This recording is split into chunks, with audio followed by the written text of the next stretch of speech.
பிஸ்மில்லாஹிர் ரஹ்மானிர் ரஹீம்.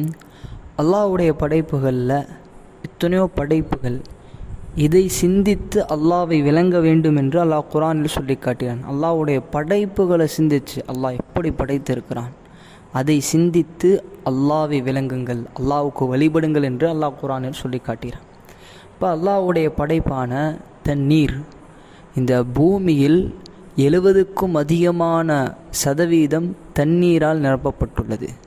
அதனால தான் இந்த உலகத்தில் எந்த படைப்புகளும் உணவில்லாமல் இருந்துடலாம், உடை இல்லாமல் இருந்துடலாம், மற்ற பொருட்கள் இல்லாமல் இருந்துடலாம். ஆனால் எந்த ஒரு படைப்பும் தண்ணீரில் இல்லாமல் இருந்திட முடியாது. அந்த மனித படைப்பானாலும் பறவையாக இருந்தாலும் விலங்குகளாக இருந்தாலும் சரி, தண்ணீருடைய தேவை அந்த அளவுக்கு தேவை. அல்லாஹ் குர்ஆனில் சொல்லி கேட்டான், வஜஅல்னா மினல் மாஇ குல்ல ஷைஇன் ஹை, தண்ணீரிலிருந்து தான் ஒவ்வொரு உயிருள்ள பொருட்களையும் நாம் படைத்தோம் என்று அல்லாஹ் சொன்னான். ஓ ஹலக குல்ல தாப்பத்தி மிம்மா, ஒவ்வொரு படைப்போலும் ஒவ்வொரு ஊர்வனையும் தண்ணீர்லேருந்து படைச்சோம் சொல்லி.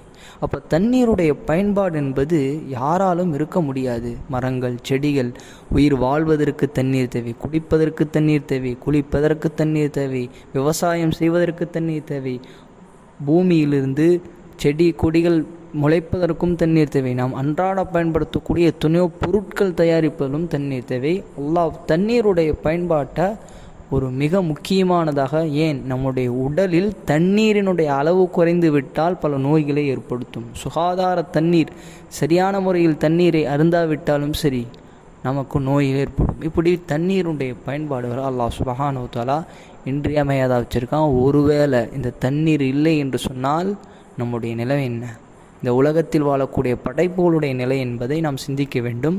ஆனால் தான் நல்லடியார்கள் அல்லாஹ்வுடைய படைப்பை பார்த்து இப்படி சொல்வார்களாம், ரப்பனா மா ஹலகத ஹாதா பாத்திலா, யா அல்லாஹ் எந்த ஒரு படைப்பையும் எந்த ஒரு பொருளையும் நீ வீணுக்காக படைக்கலையா அல்லாஹ் அப்படின்னு சொல்வார்கள். நாம் யோசிக்க வேண்டும், தண்ணீருடைய தேவை எந்த அளவுக்கு நமக்கு தேவை என்பதை நாம் சிந்தித்து படைத்த அல்லாஹ்வை நாம் விளங்க வேண்டும்.